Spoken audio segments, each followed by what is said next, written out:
Is Chris Harrison there? He sure is. He is. He's in Las Vegas. I mentioned the finale, the live finale of The Bachelorette next Monday on ABC. The premiere of Bachelor in Paradise. That's a Tuesday night. Also, Who Wants to Be a Millionaire every weekday. Chris, good morning. How are you? That was a great story. I did not know that story. Yeah, well, it's a painful story. What have you been offered or thought you were going to get? Any other game shows besides Bachelor, Bachelorette? My big break that I thought, when I first moved to L.A., I was doing actually a horse racing network called TVG, which did go. And while I was there, I went and auditioned for this is early 2000s, a show called Ripley's Believe It or Not. Yeah. Dean Cain. Dean Cain, yeah. And so Dean was just coming off Lois and Clark at the time. And I auditioned, signed the contract, done deal. And at the time, this was, changing my life, big thing, told the wife, we're celebrating. And next thing I know, Dean is leaving Lois and Clark. He's a big name. Nobody knows who Chris Harrison is. Dean Cain took over Ripley's Believe It or Not. Yeah, but you might not have gotten the Bachelor, Bachelorette.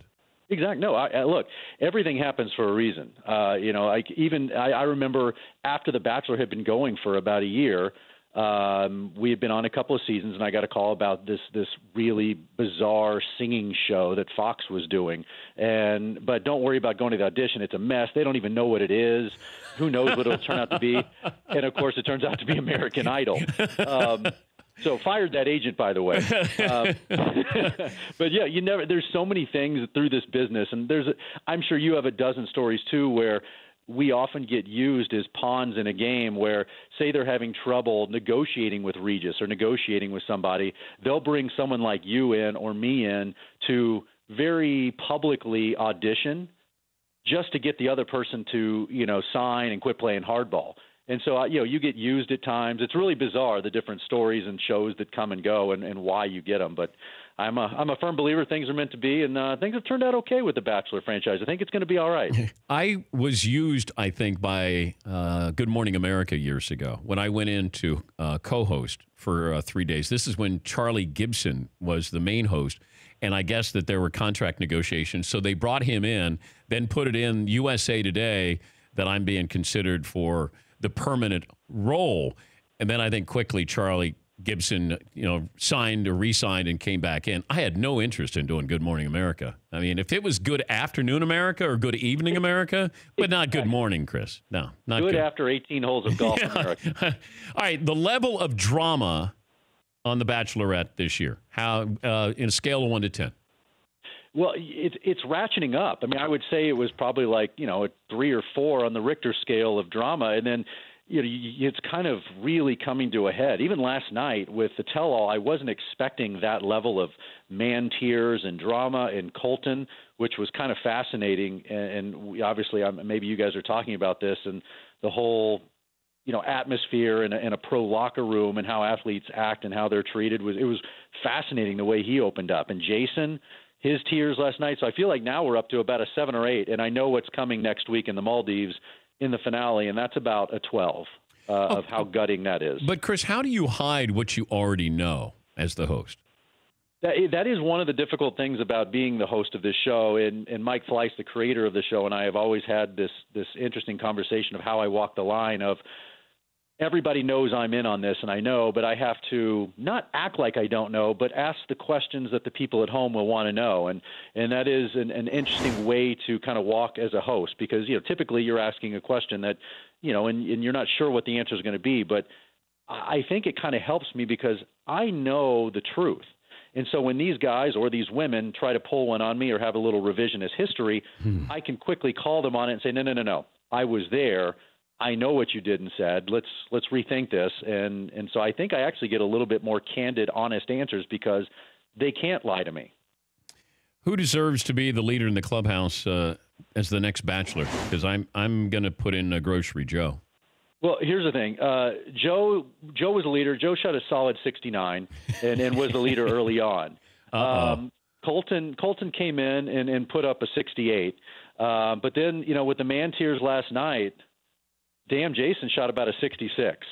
And so right now I'd say Jason, just by looking at my Twitter feed and everything else, he seems to be the leader in the clubhouse. But Joe goes on to Paradise And I also think that you saw that Joe is a man of very few words. It was a little bit like interviewing Shannon Miller back in the day at the Olympics, if you remember that throwback of like getting the one-word answers. It was very difficult, and we kind of need our bachelor to emote and to articulate their feelings. Yeah. So while he's a good guy, I'm not sure he would be the best bachelor. But Colton got a little buzz, and like it's always who did America last see crying in the back of a limo? That's usually who has the groundswell of support. So right now it's Jason, but then next week you're going to see somebody else, heartbroken and devastated, and maybe they'll take over. Which NFL player would you most want to see on The Bachelor? Man, that's a good question. That's a really good question. I used to think Dez, he would be really good. Tony Romo, but I think he's married with 15 kids now, so Tony's out. I got a couple of them for you. Who? Jared Goff. He would be great. First of all, he's already in L.A. I know Jared. He's a good guy and a pretty solid golfer. That would work. Now, you got to have Gronk in there. He would be good. Gronk can't be the Bachelor, but I want Gronk there.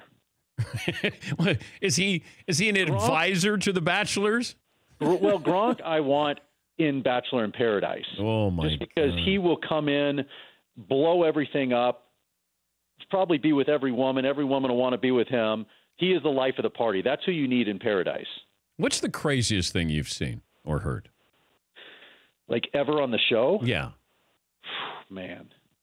There were weird nights. First of all, the craziest thing I ever went through was the Jason, Molly, Melissa switch. Just because we had never done anything like that on TV, and it was around the time that things were. Now, explain that to the audience who may not be. Okay, so privy. Jason Mesnick was our bachelor. We were in New Zealand. He proposed to this girl, Melissa, who was a former Dallas Cowboy cheerleader, actually, and he broke up with this girl, Molly. And we all kind of thought he was going to propose to Molly because Molly was the girl, and they just seemed perfect. But for some reason, I don't know what it was, he ended up proposing to Melissa.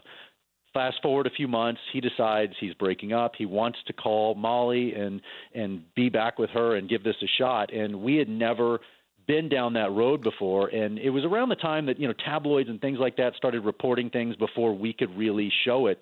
So we thought, how do we own this story? How do we put our light on it? And so we actually sat them down and did an interview without an audience. It was just in this kind of dark, quiet studio. And he broke up with Melissa on TV, and then we brought Molly out, who did not know what was happening, and he asked her out, and it all just unfolded in front of you, and it was just one of those moments you get in TV where you're like, this could not be more raw, more uncomfortable, more real, and I felt like as a host, I shouldn't be here. I wanted to dig a ditch and just crawl out of there, but that's how you know it was really honest. But did you get criticized? Yeah, of course. Right. Yeah. But then I told my mom to pipe down. And no, but look, we get criticized all the time. The way we handled Ari and the way we showed everything about his breakup with Becca and what happened with that. You were going to get criticized no matter what you do. If you try to please everybody in this business, you will please nobody. So my feeling is, and Mike Fleiss and I talk about this all the time, I make the best decision I can with the information I have at that time, and then I stand behind it. And I'll go, I'll fight for that. Because, look, it's easy to wake up on Monday morning and tell the quarterback what he did wrong when you slow everything down. But we don't have that benefit. You have to have these real-time answers, and you got to go with it. Catch the live finale of The Bachelorette next Monday on ABC. This is at the Maldives. Yeah, we take off to the Maldives, which apparently is as far around the world as you can possibly go. From Los Angeles. From Los Angeles, yeah. It's not good when they say, well, do you want to go through Dubai or you want to go back through Asia? And I said, wait, it's equal? And they're like, yeah, you can pretty much go any way you want. You're on the other side of the world. But it was spectacular. So are you looking for sympathy that you had to go all the way to the Maldives here? Dan, you don't understand the troubles of my life going to the Maldives. So you got beautiful women, you got exotic locations. I don't know how you do it. Did I come to the wrong guy for sympathy? Yes, you did. Would I be hosting Who Wants to Be a Millionaire right now if you had gotten that job? Yes. In a weird butterfly effect, you may be responsible for me being here in Vegas right now hosting Who Wants to Be a Millionaire. I'm sure you do a better job than I do. There have been a few people. Meredith Vieira did it. Yeah. Reed, I don't know who else did it. They had a odd Cedric the Entertainer Terry Crews episode for a couple years that didn't quite pan out, and then I've been doing it for 4 years now. Good for you. No, I'm happy for you. I'm happy that something is going well. Finally catching some breaks. Yeah. Are you a huge Cowboy fan? Die hard. Okay. Born and raised. Yeah. All right. Explain Des Bryant, Jerry Jones. Where you want to start here? So the Dez thing, I'm all for. I think he was a distraction and a bit of a cancer on the team, and I feel like Dak felt like he had to get him the ball. He had to treat him like he was Jerry Rice, but he's not Jerry Rice. He wasn't. He'll make a circus catch, but then he'll drop 5 other balls that he should have had. And so I think for Dak and for the rest of the team, it was tough to force the ball to him if he's not going to deliver. And beyond that, when you have a guy like Sean Lee, who is the Mother Teresa and the captain of this team, when he speaks out against you and says you're a distraction and trouble, you got to believe that guy, and you got to put some weight into that. And the fact that nobody's exactly knocking down his door, I think speaks volumes as well. Here's another thing, and I mentioned this earlier, and I don't want to blindside you with it, but Jerry Jones is a hypocrite when it comes to the anthem. And that, if you don't stand for the anthem, you're not going to play for the Cowboys. But he has no problem bringing in Greg Hardy, who, domestic violence or, some of these other characters that he's brought in. They can be Cowboys, but if you don't stand for the anthem. And then there's video of Jerry standing during the anthem with his hat on. He was told you got your hat on, kept his hat on while he's, they're playing the anthem. So I have a problem with Jerry when it comes to being hypocritical here. But where is the hypocrisy in bringing someone in and feeling, once Jerry and Steven and the organization feel someone, has either paid the price or is ready to fully rehabilitate or whatever it is and have a second chance? What is the hypocrisy of that versus feeling that, look, the people that are paying a ticket in here and people that want to come to this show, and that's what they're doing. They're not playing football. They're entertaining. They're putting on a show. And where is it that you can't come in and put on this show the way they want this show produced? And part of that is standing up for the anthem, supporting in their mind and in the fans' minds, supporting America, being proud of this country. Not to say you can't speak up on violence, whatever cause you think you are fighting. Mm-hmm. Maybe there's a time and a place for that elsewhere.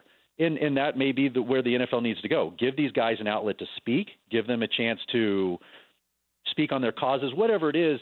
That doesn't need to be a part of this production. And I think that's what people forget, is that this is a production every Sunday.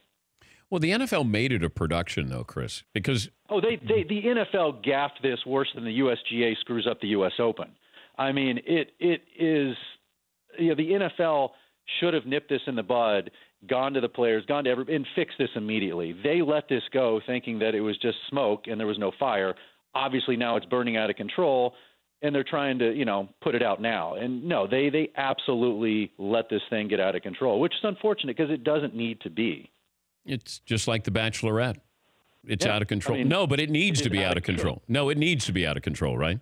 Well, some things do. Some things need to be, speaking of the NFL, some things do need to get out of control so you can fix it. And these guys can be heard, need to be heard. But I see where Jerry is coming from. And when you have Dak and you have Zeke and these guys get it and they stand behind Jerry, and not just because he's their boss, but if you talk to anybody from Jason Witten to Tony Romo, these guys know that Jerry takes care of them. He is a loyal, good guy to them. Say what you will about him, but his players stand behind him. And so I get where he's coming from. Mm-hmm. I get where the NFL is coming from, but just as you said, I understand where the players are coming from too. And you're right. They should have taken care of this a long time. So now how do you put that genie back in the bottle? Going to ratchet it up to a 12. How many tiers? How many cheers are we going to have on the season finale? Becca is literally brought to her knees, gutted with what's about to happen. On next Monday night? Next Monday night. Oh, that poor girl's been through enough, Chris. But I can tell you, it ends well, but to get to the good part, she's kind of got to go through the tough part first. Oh, man. No spoilers? No spoilers. Okay. Which is good. Tell all the people that I could have been working with on Who Wants to Be a Millionaire that I say hello. You know how upset everyone's going to be that they can hang out with Dan today instead of me? Wait a minute. We could have had Dan Patrick instead of you? To this day, literally last week while I'm shooting, one of the audience members walking out goes, "Hey, your passion bucket full?" People still talk about the passion bucket. You came through big time, man. Came through big time. You have some devout followers, Dan. You have some devout followers. Thank you, bud. Hey, great to talk to you, Chris. Hope to see you soon. Yep. All right. That's Chris Harrison. He's the host of The Bachelor and Bachelorette. Yeah, he dropped a passion bucket there. How long ago was that? I forgot all about that. That's good. I think it was like 4 months ago. Was it? When we saw him at Pebble Beach, was that? Yeah, he did it like in March. Okay. Yeah, McLovin. It's a little easier for him, though, because passion is like the main topic of the show. So passion bucket actually makes sense in that context. Yeah, but nobody says passion bucket except for Rick Neuheisel. And Kobe and Kevin Love and then, a few others. Then a lot of people did it. But, at the time, people were like, passion bucket? What? For more Dan Patrick Show, tune to Audience Channel 239 on DirecTV or download the Dan Patrick Show app.